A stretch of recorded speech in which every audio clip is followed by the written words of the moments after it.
결심 3일 특별 새벽 기도회 첫날 말씀은 여호와 보시기에 선과 정의를 행하여, 이런 말씀을 우리가 함께 나누도록 하겠습니다. 2021년 작심 3일이 아니라 결심 3일이 되기를 원하고요. 우리가 3일 동안 결심한 말씀들이 1년 동안 가슴에 깊이 새기고 또 계속 그 결심이 우리의 신앙의 근육이 되도록 매일 단련하고 또 그 결심들이 우리의 영적인 체질이 되도록 매일 가다듬는 말씀이 되기를 원합니다. 우리 모든 믿음의 사람들은 영적인 강건함이 삶의 강건함으로 이어진다고 하는 분명한 믿음이 있습니다. 그것은 바로 우리의 말씀과 우리의 기도가 충만해질 필요가 있다는 것입니다. 충만해진다는 것은 매일 채워가는 것을 의미합니다. 매일 성장해 가는 것을 의미합니다. 일주일에 한 번씩 채우는 것이 아니라 매일 조금씩 소멸되지 않도록 계속 채워가는 것이 충만한 것입니다. 우리의 기도가, 우리의 말씀이 오래전 상태에 머물러 있지 않고 10년 전, 5년 전, 20년 전 상태에 머물러 있는 것이 아니라 우리의 기도와 말씀이 계속 넓혀갈 수 있도록, 계속 높아져 갈 수 있도록, 우리의 기도와 말씀이 늘 앞마당에만 머무는 것이 아니라 경계의 틀을 넘어서 더 넓게 나아갈 수 있도록 매일, 매년 내가 받아들이지 못하고 내가 인정하지 못하고 내가 품지 못하던 것들이 기도와 말씀의 충만함을 통해서 매년 더욱더 넓어질 수 있게 나아가는 것, 그것이 우리의 기도와 말씀이 깊어지고 높아지고 넓어지는 것이라고 믿습니다. 특별히 우리가 결심 3일 새벽기도 동안에 유다의 세 번째 왕인 아사 왕에 대해서 함께 말씀을 나눌 것입니다. 왕으로서의 그의 삶, 그리고 그의 통치 철학, 그리고 그의 신앙의 모습을 통해서 신앙이 삶과 어떻게 연결되는지를 볼 것입니다. 어떻게 신앙과 삶의 성공이 연결되는지, 어떻게 신앙과 삶의 실패가 연결되는지 우리 아사왕을 통해서 함께 보기를 원합니다. 이 연결을 통해서 2021년 우리의 신앙과 우리의 삶이 함께 연결되어서 함께 은혜 가운데 나아가는 한 해가 되기를 원합니다. 아사왕은요, 유다의 세 번째 왕입니다. 이스라엘은 하나님의 은혜로 사울이 첫 번째 왕이 되었지만 그는 신앙적으로 실패했습니다. 이방 나라들은 잘 모르겠지만 하나님의 사람들, 하나님의 나라는 신앙적으로 성공하는 것이 그들의 삶과 국가의 성공이었습니다. 이스라엘을 영적인 국가로 만드는데 사울은 실패했습니다. 하나님은 다윗을 통해서 그 나라가, 그 왕이 영적으로 바로 서 있을 때 어떻게 하나님이 그 나라를 인도하시는지 다윗을 통해서 본을 보여주셨어요. 또한 하나님께서는요, 성전을 통해서 바르게 예배하고 성전을 사랑하는 그 솔로몬, 그리고 그 백성들에게 하나님께서 어떠한 형통한 은혜를 주시는지, 어떻게 그 지경을 넓혀 주시는지, 어떻게 지혜를 주시는지 하나님은 솔로몬을 통해서 그 백성들과 열방에 알게 하셨습니다. 그러나 솔로몬의 아들 르호보암은 할아버지와 아버지의 길을 따르지 않습니다.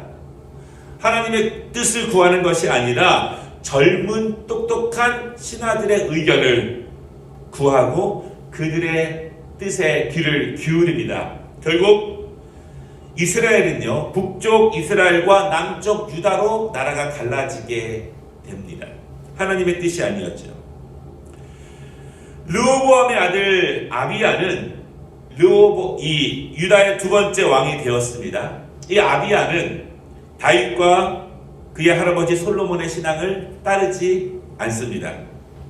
초기에는 북쪽 이스라엘과의 전쟁을 앞두고 하나님을 강하게 의지했지만 전쟁에 이기고 난 후에, 하나님의 은혜를 경험하고 난 후에, 큰 위기를 극복한 이후에는 신앙을 점점 버리게 됩니다. 그리고 우상을 숭배한 왕이 됩니다. 온 나라가 다윗과 솔로몬이 쌓아놓은 신앙의 터가 무너지는 데는 얼마의 시간이 걸리지 않았습니다. 그 상태에서 아사가 왕이 되었습니다. 영적 질서가 무너지고 하나님의 은혜가 떠나가자 이 나라는, 국가는, 백성들은 연약함으로 급속하게 추락하고 있습니다. 그때 아사가 왕이 된 것입니다. 그의 눈으로 직접 본 아버지의 길을 따른 것인가? 아니면 이야기로만 들은 그의 할아버지인 다윗과 솔로몬의 길을 따를 것인가?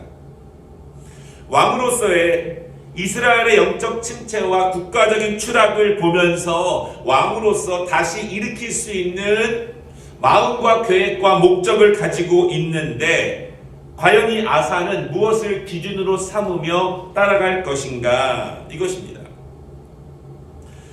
오늘 아사의 첫 번째 그의 삶의 모습을 2절에서 뭐라고 말하냐면, 오늘의 제목처럼 아사가 그의 하나님 여호와 보시기에 선과 정의를 행하여, 이렇게 말합니다.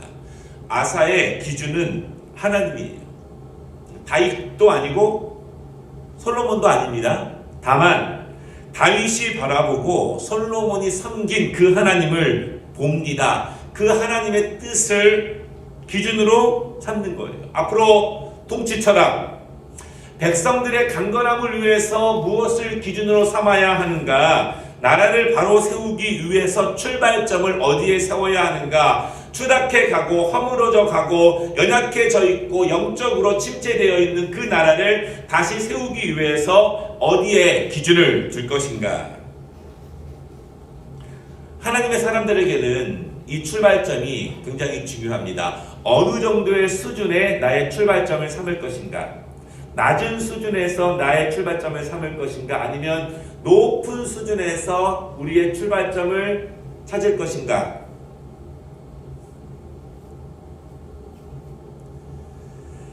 그의 기준, 하나님의 사람들에게 하나님이 도와주셔야만 한다면, 하나님께서 함께 하셔야 한다면, 우리의 길을 하나님이 동행해 주셔야 하고 하나님이 열어주셔야 한다면, 하나님이 이루셔야 한다면 그 출발점은 하나님의 뜻이 되어야 합니다. 하나님이 도와주시지 않고 다른 것에 의탁한다면 다른 것의 기준이 될 수 있어요. 그러나 하나님이 도와주시고 인도해 주시고 열어주시고 동행해 주셔야 한다면 그 기준은 하나님의 뜻이에요. 그리고 기준을 세웁니다. 첫 번째, 아사는 과거의 악습을 다 제거합니다. 3절에 보니까요, 하나님이 기준이 되지 않았던 과거의 모든 악습들을 다 제거합니다. 그의 아버지와 할아버지가 세웠던 것이라도 하나님의 뜻이 아니었던 것들을 다 제거합니다. 통치 철학으로 세웠던 것, 그의 할아버지와 그리고 그의 아버지가 국가의 기준으로 세웠던 것들을 다 제거합니다. 하나님의 뜻을 알았다면, 깨달았다면 과거의 기준을 제거하는 것이 더 중요합니다. 그리고 완전하게 그 모든 것들을 제거해 나아갑니다. 결심을 한다는 것은 새로운 각오를 다진다는 것입니다. 결심을 한다는 것은 과거에 버려야 할 것들을 안다는 것입니다. 그것을 모르면서 새로운 결심을 다지기는 어려워요. 바라기는 2020년 우리가 너무나 수고한 것이 많이 있지만 우리가 버려야 하고 제거해야 할 습관들이 있다면 우리가 믿음으로 결심하며 하나님을 기준으로 삼으며 버릴 수 있는 은혜를 누리시기를 주님의 이름으로 축복합니다. 아사의 열심은요, 한 번으로 끝난 것이 아닙니다. 오늘 4절 말씀을 보면은 유다 전체에게 명령을 합니다. 강건함과 평안과 나아짐과 행복을 꿈꾸지 않는 사람은 아무도 없어요. 모든 사람, 모든 국가가 다 그것을 꿈꿉니다. 이스라엘 백성들에게 그들이 꿈꾸는 것은 솔로몬 시대와 다윗 시대에 하나님이 함께 하셨던, 하나님이 보장하셨던, 하나님이 인도하셨던 그 모습이에요. 그래서 아사는 기준을 높은 수준으로 삼는 거예요. 아버지의 수준, 아버지보다 조금 더 나은 모습, 이 모습이 아니라 하나님께서 그 나라에게 모델로 보여주셨던 다윗과 솔로몬의 수준으로 목표를 잡고 믿음으로 나아가게 됩니다. 하나님은요, 바른 기준을 잡고 그 기준으로 통치하며 그 기준으로 백성들을 인도해 나아가는 유다를 복주십니다. 5절 말씀에 그 땅에 평안함이 있습니다.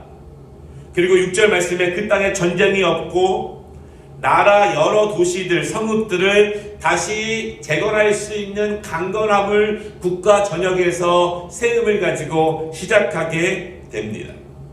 중요한 것은 2절에 있는 말씀처럼 하나님 여호와 보시기에 선과 정의를 기준으로 삼은 것입니다.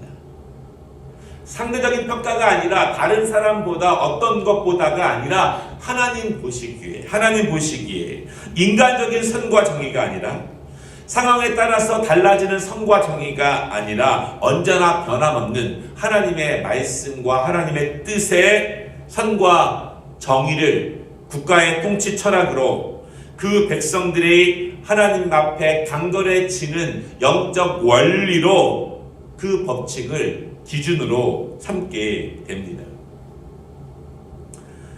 하나님의 선과 정의를 기준으로 삼고 그 백성들이 살아갈 때 하나님이 어떻게 도우시는지 오늘 큰 위기 가운데에서 다시 한번 그것이 증명됩니다. 9절 말씀에 보면은요, 구스 사람들이 100만 명의 군사와 병거 300대를 거느리고 유다를 공격합니다. 지금도 100만 명의 군사는 너무너무 많은 군사입니다. 그런데 유다는 힘이 없어요. 8절 말씀에 보니까 유다 전역에서 58만 명의 군사가 있습니다. 믿음으로 바로 서려고 할 때 강한 적이 항상 있습니다. 믿음으로 바로 서려고 결심하고 나아갈 때 그 기운을 막으려고 하는 것들이 항상 도처에 있습니다. 거기에 넘어질 때가 너무나 많이 있어요. 그러나 그것을 그 힘으로 영적인 능력으로 이기는 것이 중요합니다. 그때 아사가 하나님께 부르짖는데 제가 11절 말씀을 다시 한번 읽어드리겠습니다. 아사가 그의 하나님 여호와께 부르짖어 이르되 여호와여, 힘이 강한 자와 약한 자 사이에는 주밖에 도와줄 이가 없사오니 하나님밖에 도와줄 분이 없다면 우리 하나님 여호와여, 우리를 도우소서. 우리가 주를 의지하오며 주의 이름을 의탁하옵고 이 많은 무리를 치러 왔나이다. 여호와여, 주는 우리 하나님이시오니 원하건대 사람이 주를 이기지 못하게 하옵소서 하였다라. 우리가 기도하면서 우리의 염려와 무거운 짐을 하나님께 맡기는 것이 왜 중요하냐면 그것이 나의 짐이 아니라 하나님의 짐이 될 수 있도록 하나님께 부탁하는 것입니다. 어차피 내가 감당할 수 없는 짐이라면 하나님께 맡기고 하나님의 뜻을 구하며 나아가는 것입니다. 아사는 부르짖습니다. 위기를 안 만나는 사람이 어디 있겠습니까? 고난과 이런 큰 적을 안 만나는 사람이 어디 있겠습니까? 그때 아사는 하나님께 부르짖어 나아갑니다. 그리고 12절 말씀에 보니까 하나님의 능력으로 이스라엘 백성들이 승리하게 됩니다. 오늘의 결론은요, 아사의 신앙의 기준, 그는 출발점을 어디에 두느냐. 그가 본 것은 아버지의 실패입니다. 그러나 그가 들은 것은 다윗과 솔로몬의 성공입니다. 본 것을 넘어서 들은 것을 기준으로 삼고 실행하는 것은 쉽지 않아요. 우리가 수많은 성공 스토리를 들어도, 수많은 말씀을 들어도 본 것이 아니라, 내가 경험한 것이 아니라 내 몸에 이미 배겨져 있는 삶의 습관이 아니라 들은 것을 기준으로 삼고 목표로 삼고 더 높은 수준으로 나아가는 것은 쉬운 일이 아닙니다. 그러나 영적인 은혜와 강건의 축복은 여기에 있다는 사실을 우리가 다시 한번 기억합니다. 아사는 들은 것을 믿고 그것을 하나님의 뜻으로 삼았고 통치하며 나아갈 때 하나님께서 평안함을 주셨다, 그렇게 말씀하십니다. 2021년 힘든 시기이지만 그럴수록 더욱더 하나님 보시기에 아름다운 선과 정의로 살아가시기를 승리하시기를, 하나님이 주시는 평안을 우리 모두가 누릴 수 있기를 주님의 이름으로 축복합니다. 기도하겠습니다.